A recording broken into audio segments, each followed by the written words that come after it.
You are tuned into the Literacy Hour with Test Taking Solution and your host, Dr. Kentrell Liddell, MD, MBA. The purpose of this show is to help mitigate health disparities, improving literacy related to health, economics, and education. For all your professional development, professional management, and educational support services needs, contact Test Taking Solution, where we're igniting success. Located at 2104 Thousand Oaks Drive in Jackson, Mississippi. Literacy is knowledge and knowledge is power. Thank you for joining the Literacy Hour.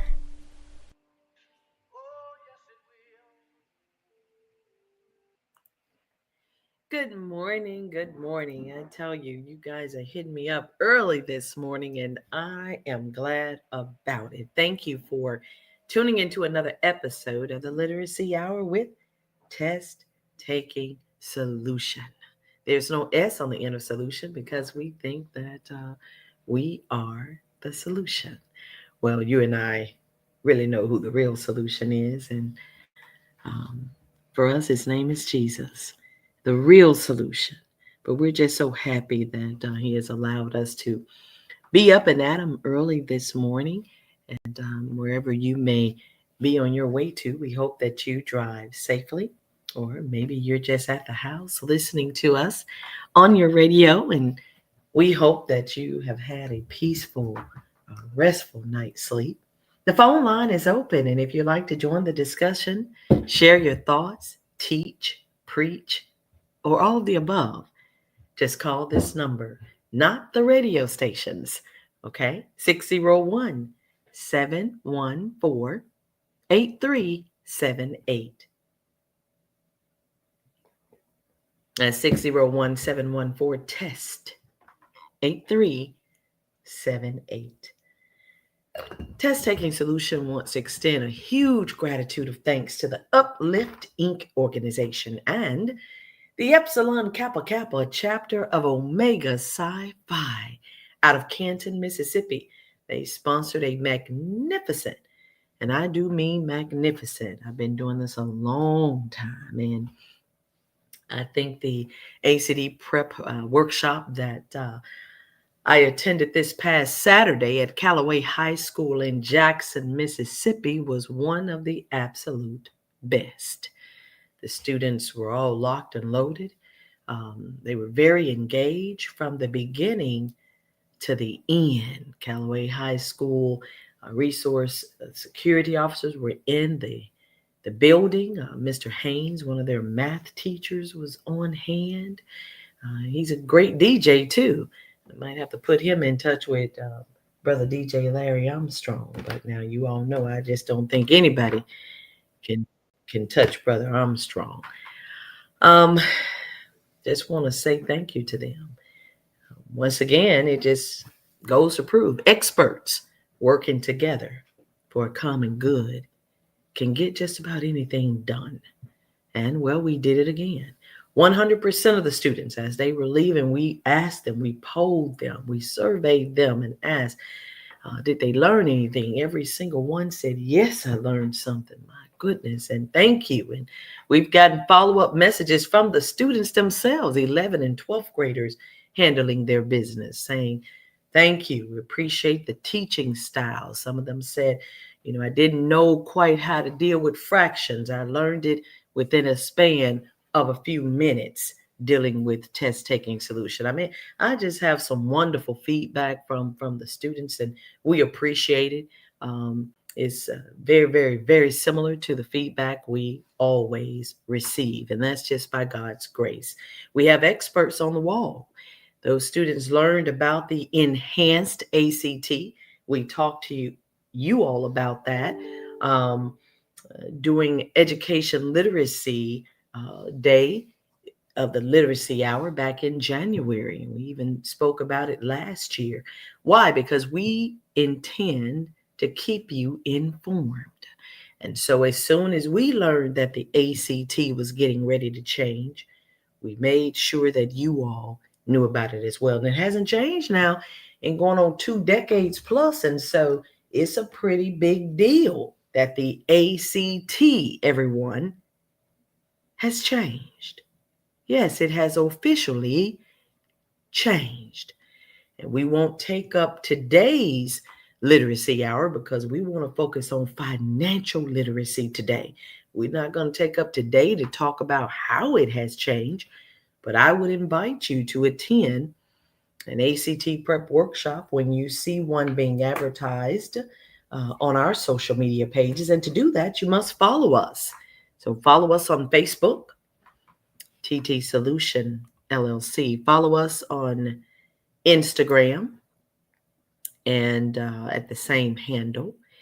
And you will be able to be in the know. You'll be in the know and you will know about any workshop that we might have coming up. We've heard from several parents who say that they wish they had known. Well, again, now Omega Sci-Fi sponsored this one, and those dear gentlemen worked really hard to pull things together, and they did so in a matter of 2 weeks, I think. I mean, so it is what it is. Now, if Test Taking Solution is going to sponsor one, I mean, you'll know about it as far out as we can let you know about it. So be looking forward to us hosting another one here really soon because, you can't really act on what you don't know.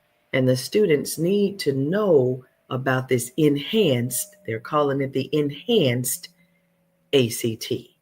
Our students this past Saturday solved practice problems. They worked together because no one is an island unto him or herself. Yeah, we can't get anything done by ourselves, not effectively or efficiently at least. It's important that we know how to work with one another and work together well in groups. And it just is what it is. The cream always rises to the top. One of my University of Mississippi Medical Center faculty members told me that at graduation, said, Dr. Liddell, listen, the cream always rises to the top. Thank you, Dr. Chloe.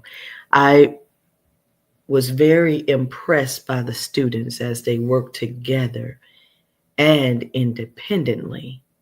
And now everybody who knows me well knows that my favorite pastime game is Uno. My son Joshua and I have a tradition whereby every New Year's Day, we just got to bring the new year in right. I have to remind him of who the Uno master really is. And he's pulled out a couple of years, but not too many. And so I don't ever want him to get the big head. I sit him down and we play a game of Uno. Well, we incorporate Uno into our workshops, and the children said, wow, they absolutely enjoyed playing a robust game of Uno and learning math, learning how to comprehend, learning some science strategies, and all within the span of 4 hours. Hats off to the Omega Sci-Fi brothers, retired Master Sergeant Frank Branch, Dr. Timothy Rush, and the assistant principal of Callaway High. I'm talking about some heavy hitters. Man, when I was at Tougaloo College, the Omegas used to sit under a tree. I was a freshman, used to be afraid to walk by that tree. But then I saw them all in the library late one night, a place where I used to frequent studying. And man, I realized, wait a minute. These Omegas really, really are committed to excellence, especially in academics, education, and where helping others is concerned. So after I saw that, I stopped being afraid. Just a little freshman girl, didn't know any better. But man, those were some of the most helpful and kindest and most professional gentlemen I've ever had an opportunity of knowing. I remember some of their names. I can't remember all of them. Jeremy and the Martin brothers. One of them, at least, was a Omega Sci-Fi right there at Tougaloo College. Man, these guys have gone on to become attorneys and doctors and teachers. I'm just so proud of all of them. So proud of my brother as well, Tedrick Liddell. He is an Omega man. And I remember some years ago, one of our very dearest friends, Melvin passed away. Melvin was an Omega, and he and my brother were extremely close. And we were at the funeral, which was held at Knoxville County High School gymnasium. And when they closed the casket, I heard some barking going on. And boy, I tell you, that thing, it just did something. It shifted the entire atmosphere. I looked back there in the corner, way up high in the bleachers, and there was my brother Tedrick. And they were barking, he and some others of his Omega Psi Phi brothers, I suppose, as a way to send Melvin on off. And we miss him dearly. Pray to God for his family's continued strength. He was like another brother to me. So Omega Psi Phi, you're dear to my heart, even though I am a Zeta Phi Beta, that's right. And my brothers are the Phi Beta Sigmas. We share the same colors, the same signs, and we just share a lot in common. I am so deeply impressed by what I experienced this past Saturday. A huge thank you to Callaway High School for hosting, the officer for protecting, the math teacher, Mr. Haynes, for assisting, and DJing. Their love for the community and the children was very evident. It was on full display, and all of them just made perfect test-taking solution partners on that day. Test-taking solution also wants to extend our condolences. And I say it with a heavy heart because something just ain't right. We're extending condolences to the families, friends, and other loved ones of two men found mysteriously hanging in trees yesterday. One was a Delta State student, 21-year-old student, Demetravion, they call him Trey Reed, found hanging in a tree near the pickleball court on campus at Delta State in Cleveland, Mississippi. And the other was Mr. Corey Zakatis, a 36-year-old homeless man from Brandon, found around 10:30 a.m. hanging in a tree in a wooded area near the Ameristar Casino in Vicksburg, Mississippi. So they found Mr. Trey Reed around 7 o'clock that morning. And then 3 hours or so later, they found Mr. Zukatis hanging in a tree near the Ameristar Casino. Something just isn't right. I haven't heard about the chair they used or the horse. Nobody has said anything about any footprints or hooves prints or anything like that. I'm trying to figure out how they're getting up in these trees, and that's just what I'm thinking. I know you're thinking some things. I know the families are just hurting and seeking answers as well. But they've ruled at least one of the deaths a suicide, and this so happens to be Suicide Prevention Month. Yeah, I know we've mentioned that it is the National Infant Mortality Awareness Month, but you know how our country does it. We have 2 or 3 things going on in 1 month, and it's 2 or 3 very important topics that usually need to be discussed. So infant mortality, yes, absolutely needs to be discussed. We're in a state of emergency here in our state. And then there is suicide. Yes, it needs to be discussed. Death by suicide.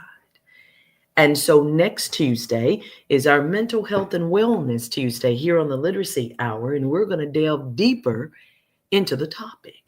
Because you see, suicide doesn't just happen. No.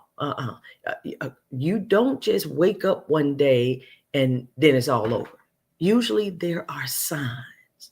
And those closest to you will be the ones in the best position to identify when something just isn't right. Maybe about your demeanor or your behavior or your speech, your talk, what you are perseverating about, what you're focused on. There are signs. And so I can't wait until these investigations unfold because, even when I was in medical school, I learned best from patient cases, from real cases. Yeah, the books, they do a good bit of justice, but boy, is nothing like learning from hands-on or learning from actual patients. It's nothing like it.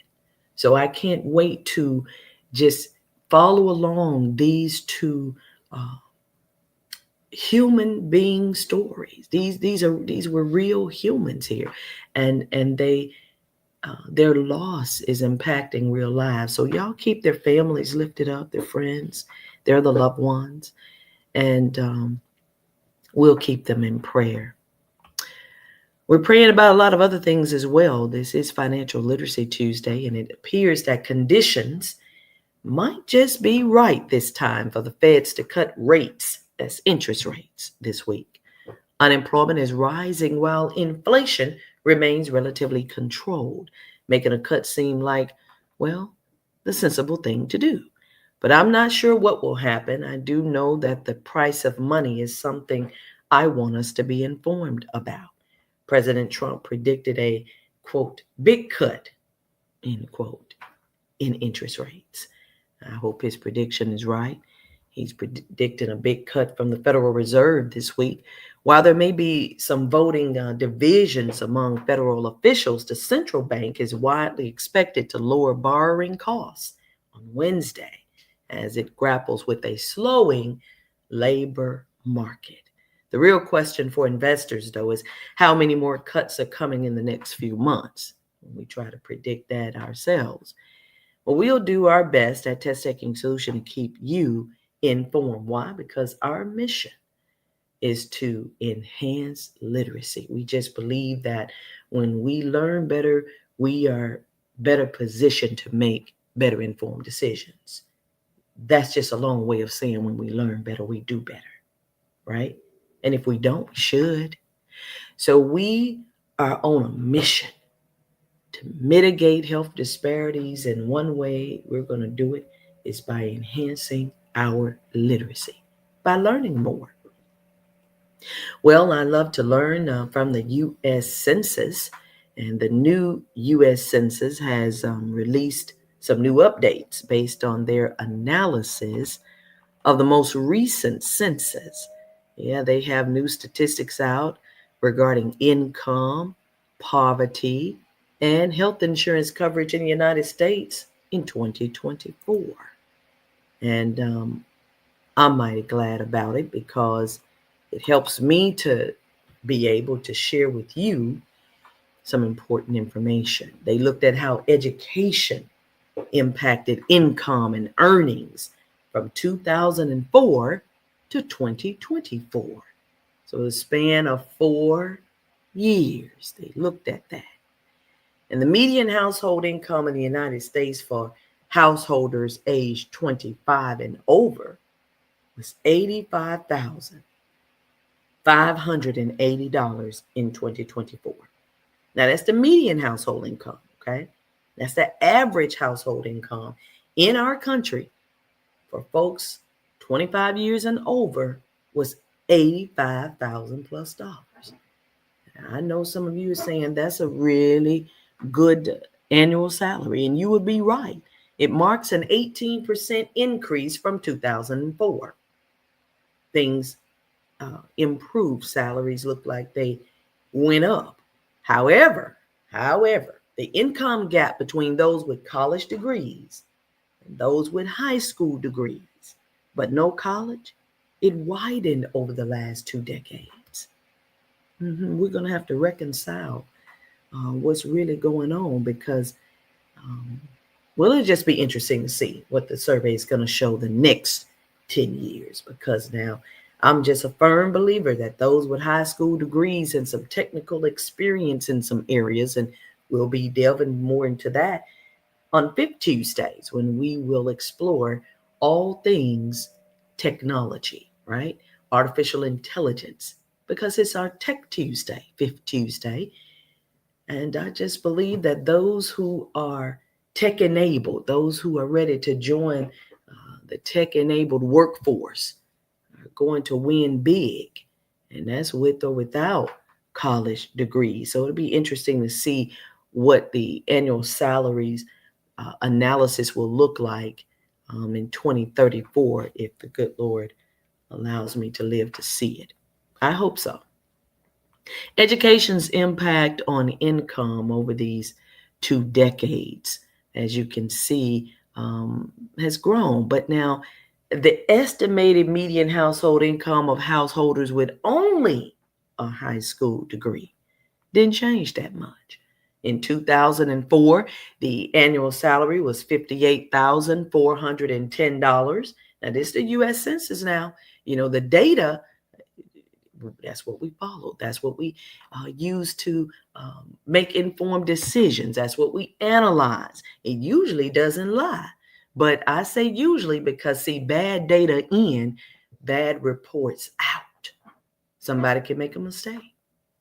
Now, barring no mistakes being made, those who have a high school degree only, their salaries didn't change that much over the past 2 decades. Went from $58,410 in 2004 to $58,920 in 2024.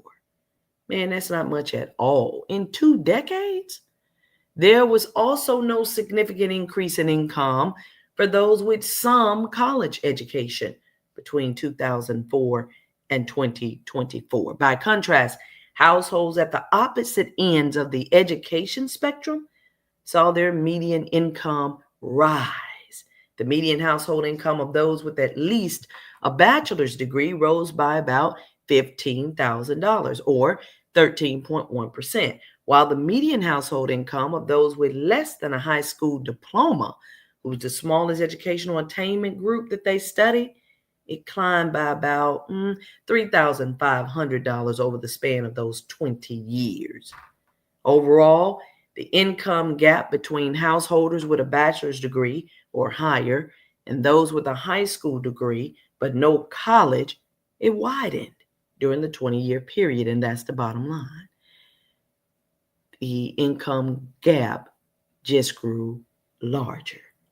And now I know your news feed is similar to mine, and mine is telling me we're about to have our first trillionaire. I think they're saying Mr. Elon Musk is headed that way.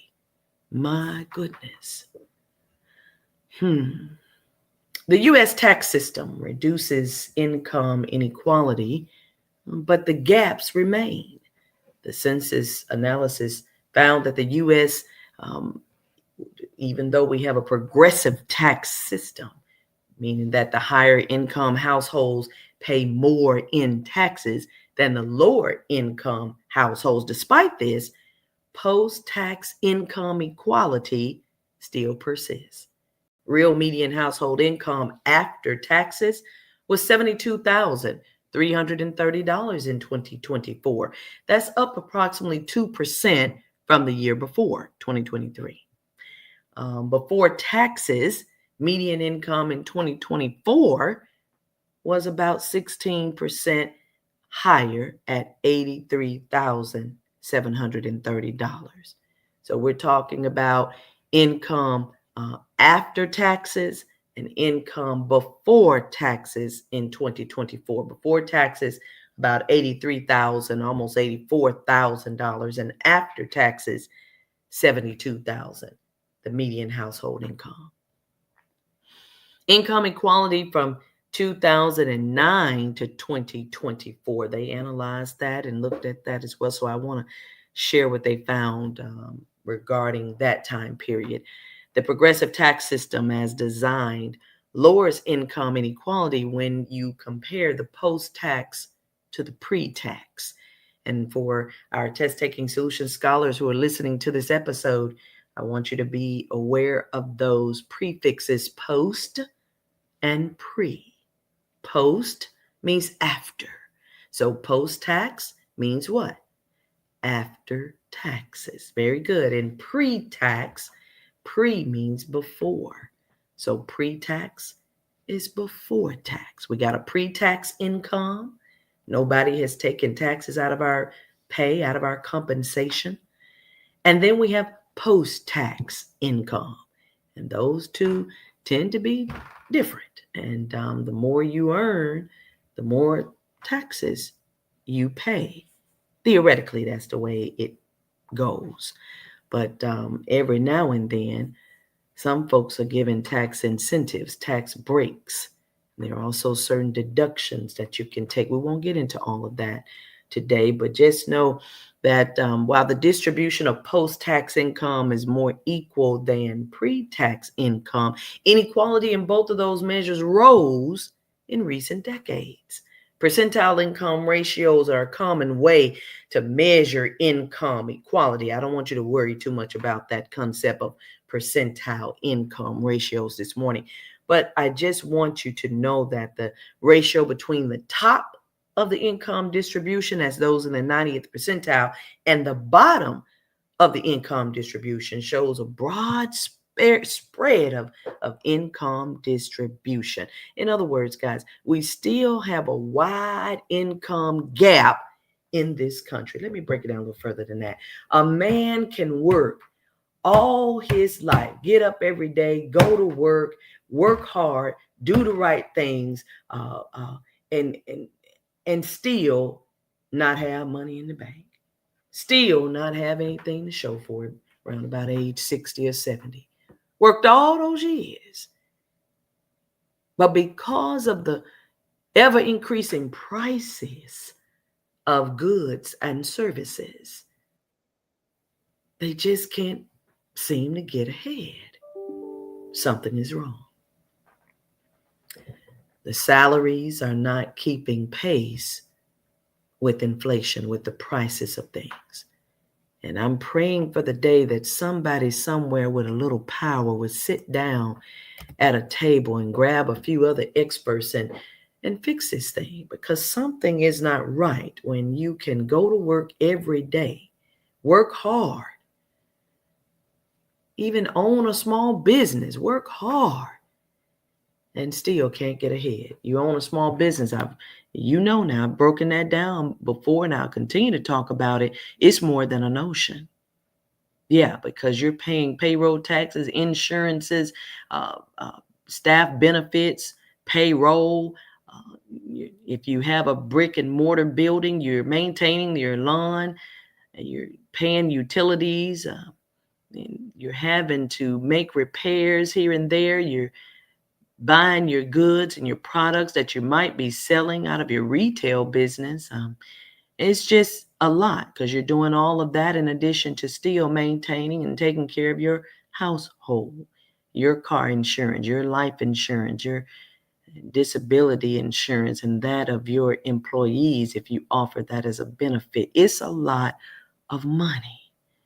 And then what gets me is when these state and federal entities, well, not really the federal, but really a lot of state entities want to put out grants where they want you to do a service for them. The grants $10,000, $15,000, and $20,000. What can an organization do with that little money? And then reimbursement grants. I understand they're important for accountability purposes, but for a small business trying to purchase all of what is needed to see a grant proposal through, and then waiting 30, 45 days to get paid on the back end, it's just tough. It's a challenge for a lot of small business, and we don't talk enough about it. Well, here on the Literacy Hour, we unveil things. We take the Band-Aids and the blindfolds off, and we talk about what is really going on. So the U.S. Census has been doing a good job of analyzing the data that they've collected and then sharing it with us and giving us access. We have access to this data, and of course it's blinded. We don't know who the data belongs to, but we have access to their data charts and spreadsheets. They make all this available to us. Census.gov. If you don't believe me, go check it out. Supplemental poverty rate. There's a concept known as the supplemental poverty rate. And they say it's below the official rate in only 10 states. The national official poverty rate of 10.6% was 2.3 percentage points lower than the supplemental poverty measure of 12.9% in 2024. So notice there, they went from calling it the supplemental poverty rate to the supplemental poverty measure. And that's what messes students up from time to time, these synonyms, these words that folks use interchangeably.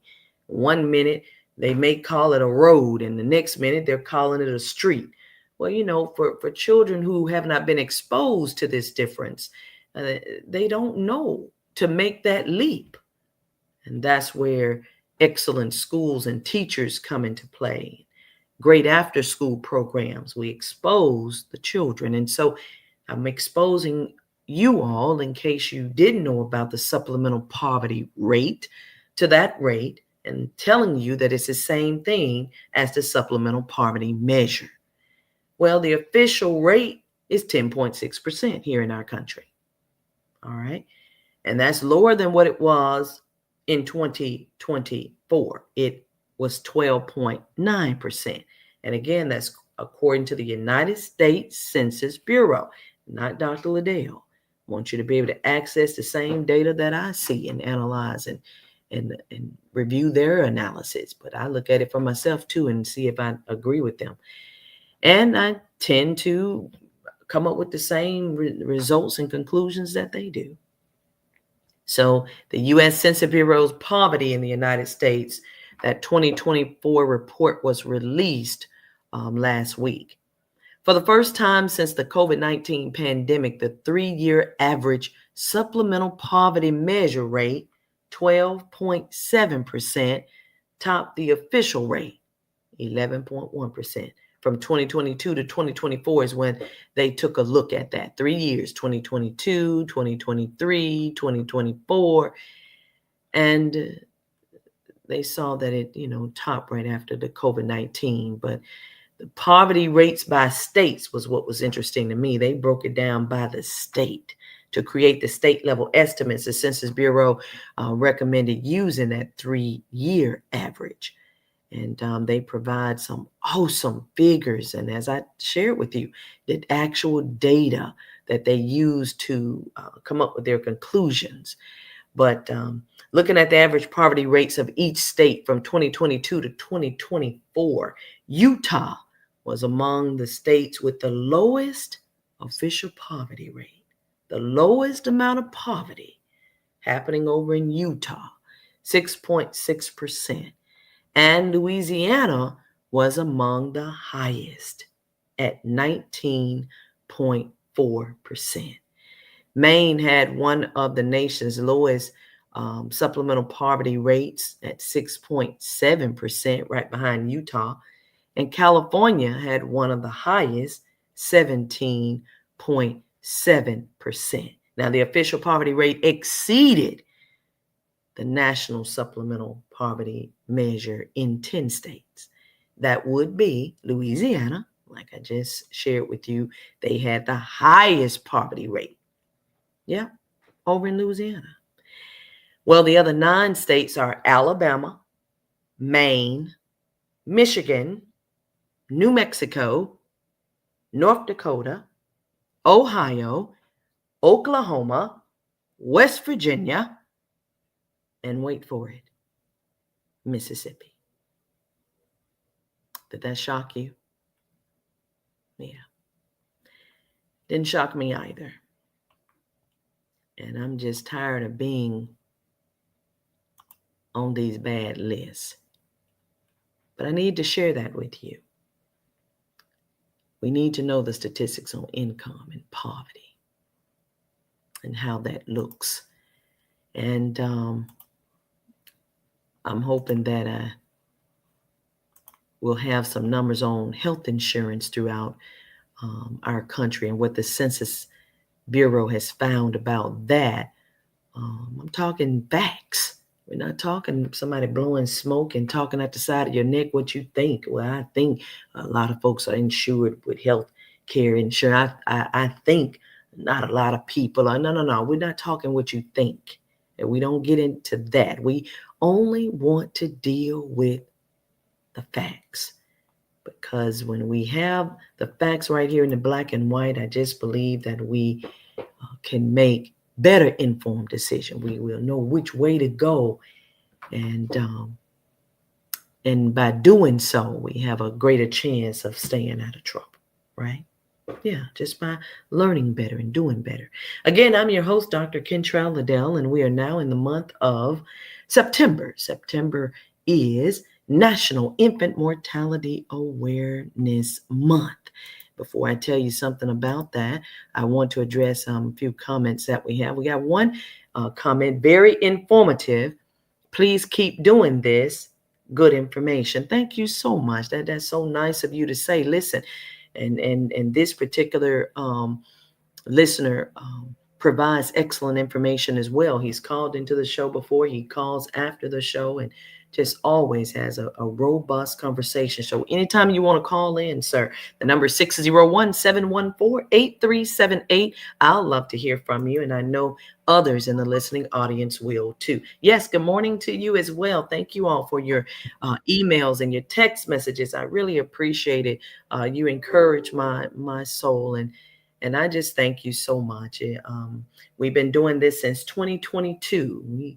We did it as a proposal for a little grant, and want to raise awareness about breast cancer and cervical cancer, cancers that if we detect them early, we can do something about them. We can save lives.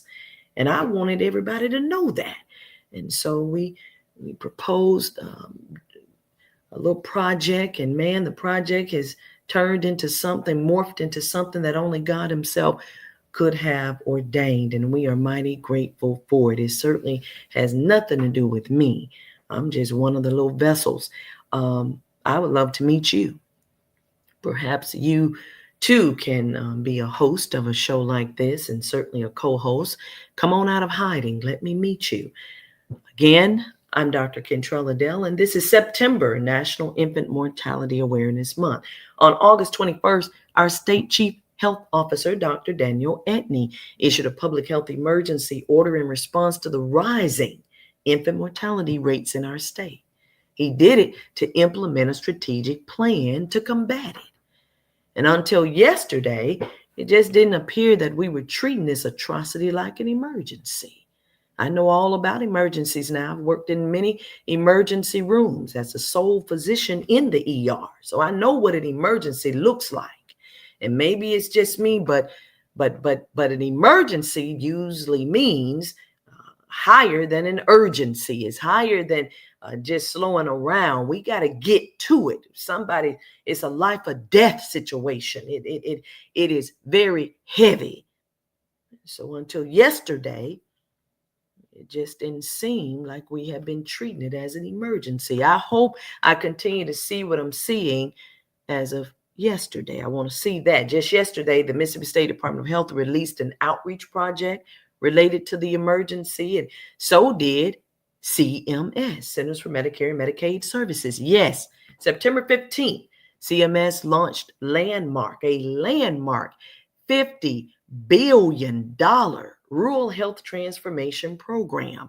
New federal program aims to transform rural health care nationwide. That's what I want to hear. Today, I'm excited because I'm learning more details as they become available to physicians, mid-level providers, and other healthcare professionals. But I want to make the information available to you as well. It's about the states. The states got to get up off their behind, let's put it that way. I can use a couple of other synonyms, but I won't waste time this morning. We're going to call it behind. States, get up and apply to receive this funding. Yeah, the states must be the applicant. You can't go get it. I can't go get it. The nonprofit organization can't go get it. The small business can't go get it. They're making this money, this $50 billion available to the states. Come on, Mississippi. All right. So we want to receive funding from this $50 billion rural health transformation program created under what's known as the Working Families Tax Cuts Act. Yeah. It's a certain legislation called the Working Families Tax Cuts Act. Look it up. And the purpose of CMS providing this landmark $50 billion is to help strengthen healthcare across rural America. This unprecedented investment is designed to empower the states to do what? Transform our existing rural healthcare infrastructure, or wherever it may not be. Because some rural areas don't even have any infrastructure. Some rural areas have no physician, certainly no OBGYN, obstetrician, gynecologist in the area to deliver the babies, to provide women's health care, no family medicine physician around. And so this $50 billion is supposed to help transform that infrastructure and build sustainable healthcare systems that expand access, enhance quality of care, and improve outcomes. I love it. Sounds good on paper. I want to see it implemented yesterday. Rural healthcare is so very vital to the very thread of life of our country. Rural communities are the bedrock of America. And I just believe that they waited far too long for folks to act on their behalf. Now, at last, we're seeing this large investment, the largest ever. The largest ever, you all. This is huge. How much of the $50 billion is Mississippi going to get? Now, our U.S. Health and Human Services Secretary, Robert F. Kennedy Jr., said, quote, this $50 billion program is about delivering dignity and dependable care to rural communities, making sure every American has access to affordable, high-quality treatment, end quote. Well, he just said something I can jump up and down about. Affordable? Come on with it. I love it. Because, that's why folks don't go to the doctor.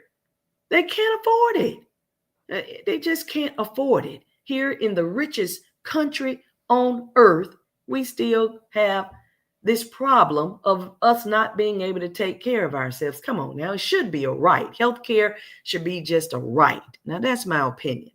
But I just believe that here we are, living beings. We ought to understand that we will not be living if we cannot maintain the living, if we cannot access quality health care.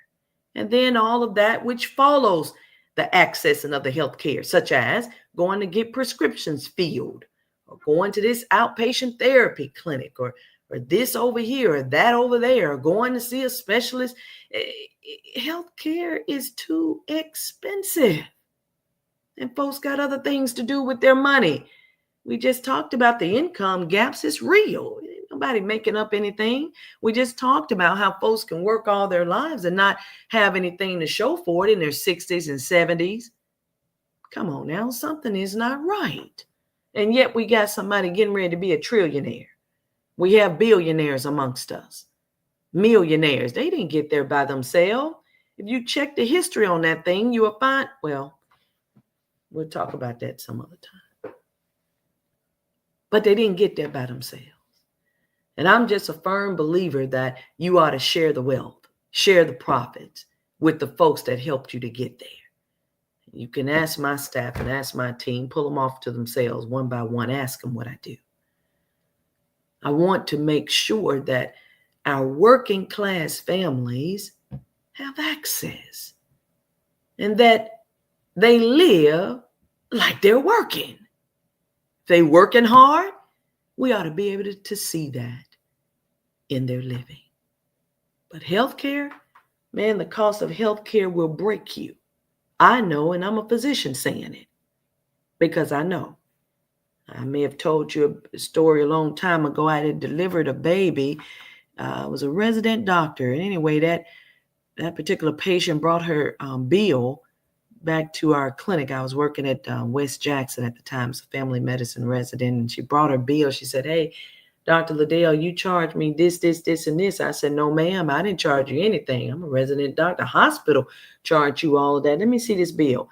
And I saw on there a Q-tip, something about some Q-tips, $15, something about a pillow or this or that. I said, "Wait a minute now. Now, if we knew that they were going to itemize and charge you for all this, we could have brought this from the house, or we could have stopped at Walmart, and got some of this stuff." Well, what the world? You better check your hospital bills. And if something doesn't appear right, let them know about it. You better check your clinic bills. Not that anybody would be doing anything nefarious on purpose, but folks make mistakes. So check it. Anyway, this $50 billion is in my spirit. This program is historic investment. It's going to catalyze needed change in rural health systems. That's what they're saying it's going to do. At least the CMS Administrator, Dr. Oz, is saying that that's what it's going to do, that it's going to improve lives for generations to come. I'm following it. I can't wait to hear somebody, some state agency in the state of Mississippi announce that they've gotten some of this $50 billion, and then they're turning around and making funding opportunities available to others to assist with our problems right here in our state.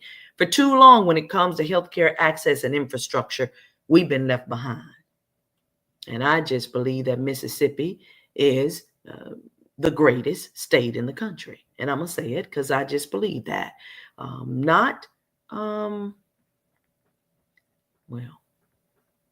We're certainly the prettiest.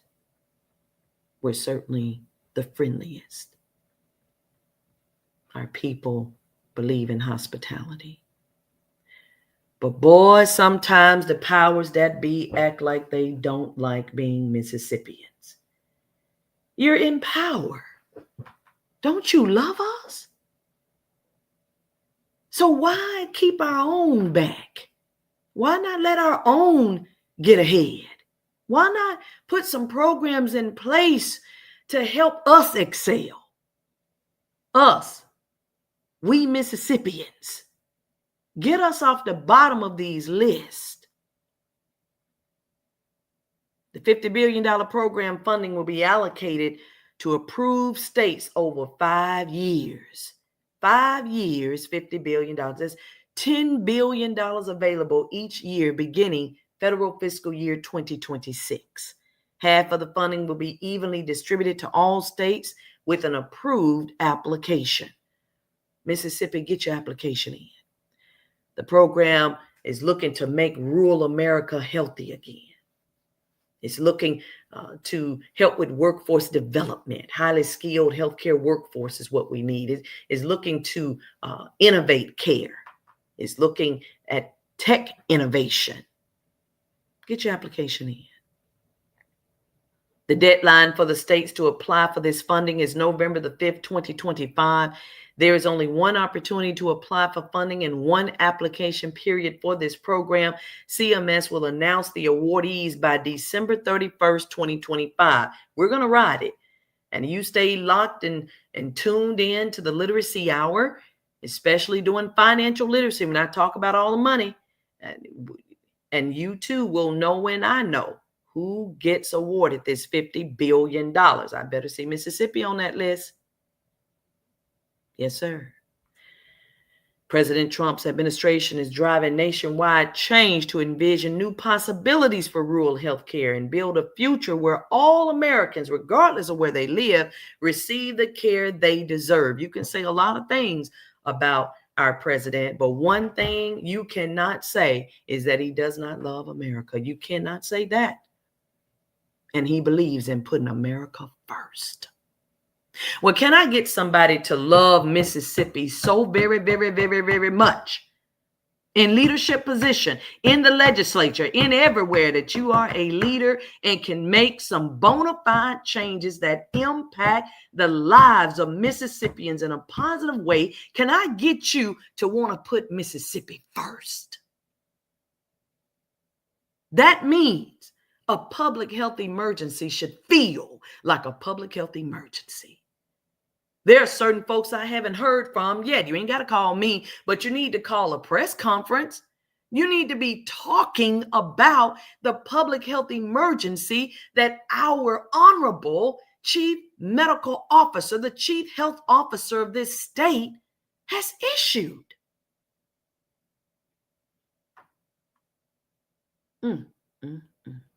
At TTS, we're doing our part. We're raising awareness. We're educating. We're informing. We created a yard display to raise awareness about the pressing issue.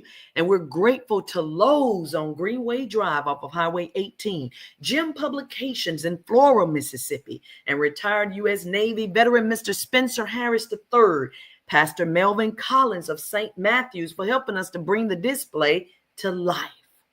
It's right over there in our yard. 2104 Thousand Oaks Drive. The display reminds all passerbys that the Mississippi infant mortality rate is 9.7 infant deaths per 1,000 live births. And that was the latest data analysis that took place in 2024. I can't wait to see what the 2025 numbers are going to look like.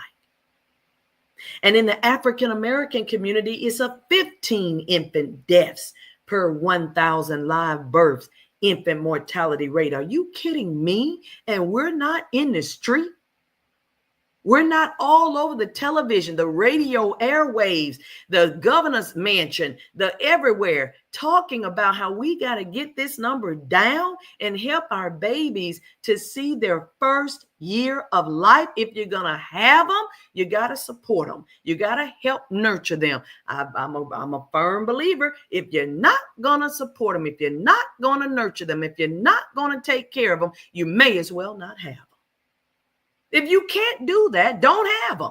Or if you have them, give them to somebody else that will take care of them and do the right things.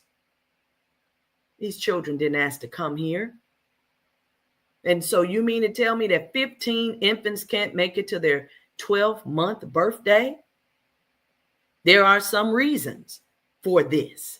There are some reasons why 3,527 babies in our state have died before the age of 1. Maybe they died at 6 weeks. Maybe they passed away at 6 months. Maybe they died at 8 months. Maybe they didn't make it to that 12th-month birthday, that 1-year birthday.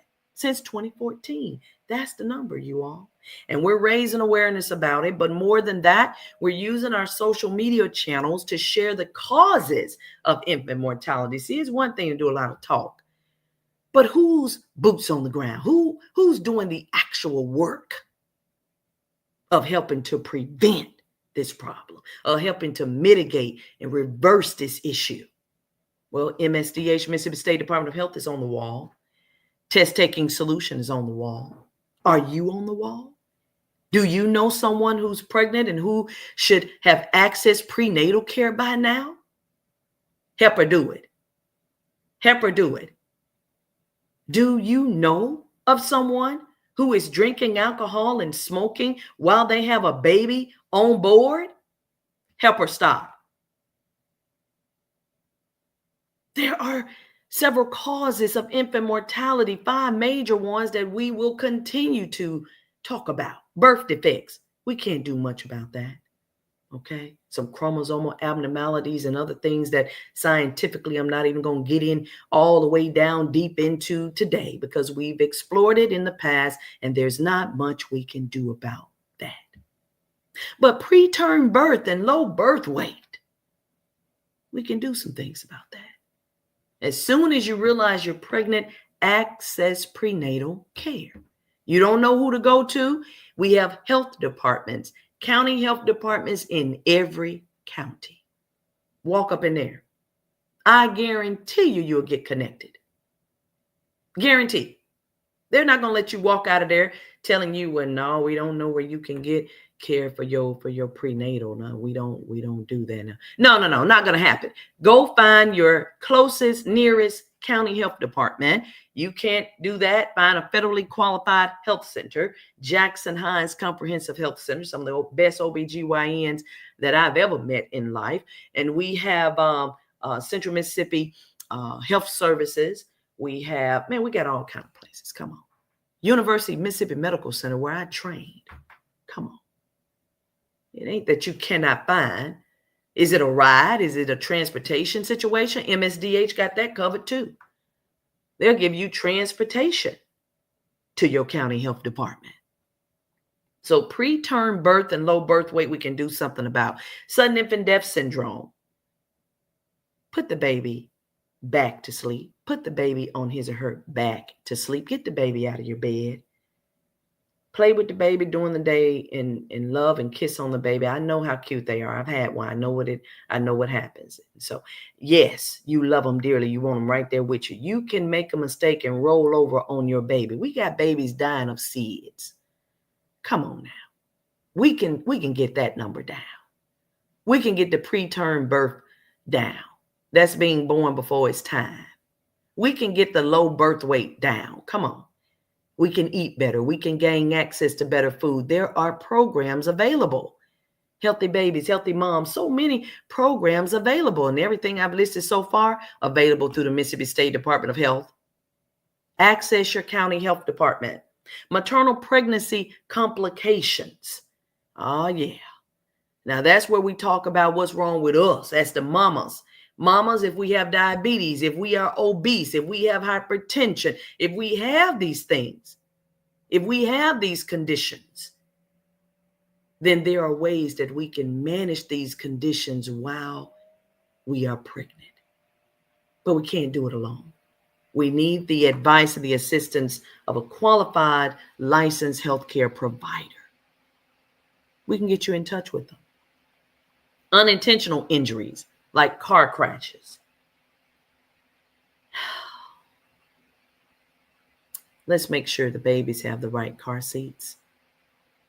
Again, the county health department can assist with these things, and there are other programs, and we'll be talking about it. Just follow us on our social media. That's what I can tell you. Analysis of the data shows that we lose half the babies in the first month of life. Those are the neonatal deaths, and we lose the majority of those in the first week of life. If we can get that baby to the first birthday, that child will most likely make it to the 18th birthday. That's where we are with it. St. Matthew's, located on Fontaine Avenue off of Bailey Avenue here in Jackson, Mississippi, where Pastor Dr. Melvin Collins officiates, provides excellent outreach to the community. And they will be able to help with some of these, i.e., complications that people experience during pregnancy, particularly where mental health is concerned. The pastor, Dr. Melvin Collins, is a certified grief counselor, and Dr. Teresa Ratliff is a licensed clinical social worker. They co-host the Good Grief Support and Educational Group virtually every third Tuesday evening, beginning at 6:30. I attended last third Tuesday evening, and boy, oh boy, woo, it was packed, and people unloaded, and folks felt better. Well, this evening's topic is when the fires take all, grief and loss due to fire. Yeah, lest we forget, some folks lose everything in a fire. And so this evening, they're going to talk about it. You know how we do it around here on the Literacy Hour. We've already uploaded information about this resource, so all you have to do is access our website, ttsfoundation.org. Click on the Literacy Hour tab and scroll down until you see today's resources. Click on the resources, and you'll see the link for the Zoom meeting for this evening. You can also call our office, and we'll put you in touch with the organizers. I'll most certainly be there this evening because, I haven't suffered loss in a fire, but I know folks who have. And I just want to know how to appropriately process that. I know that grief is a real thing. So if you're grieving and you want help processing the grief, the Good Grief Support and Educational Group, held every third Tuesday, is a free resource. It's a good resource for you. Thank you, St. Matthew's, Pastor Dr. Melvin Collins, and social worker Dr. Teresa Johnson Ratliff, for providing such a wonderful community service. I have come to the end of our show. I want you all to keep on praying for Mississippi's finest, our gentlemen who play for the NFL and they give back to their communities. That's Jeffrey Simmons, number 98 of the Tennessee Titans, and Swayze Bozeman, number 27 of the Chicago Bears. Also pray for our up-and-coming heavyweight fighter. That's Joshua Liddell. They're still running from him, but Joshua has a fight lined up, looks like in October. I will keep you posted right here on the Literacy Hour on Financial Literacy Tuesday. Listen, join me back here next Tuesday. I'll be telling you about the We Care Church Mind, Body, and Spirit Conference this week, coming up on the 18th. For those of you who have already registered, I may see you at the Small Business Lender Matchmaking event over at the E-Center. Your life matters. Your health is your wealth. Come on, let's help our fellow Mississippians to be healthy. See you all next time. Have a great rest of your day. For the past 1 hour, you have been listening to the Literacy Hour with Test Taking Solution and your host, Dr. Kentrell Liddell, MD, MBA. We are located at 2104 Thousand Oaks Drive in Jackson, Mississippi. Visit us on the web at www.testtakingsolution.com. Join us each Tuesday from 7 to 8 a.m. for another life-changing conversation here on our podcast live stream and affiliate stations.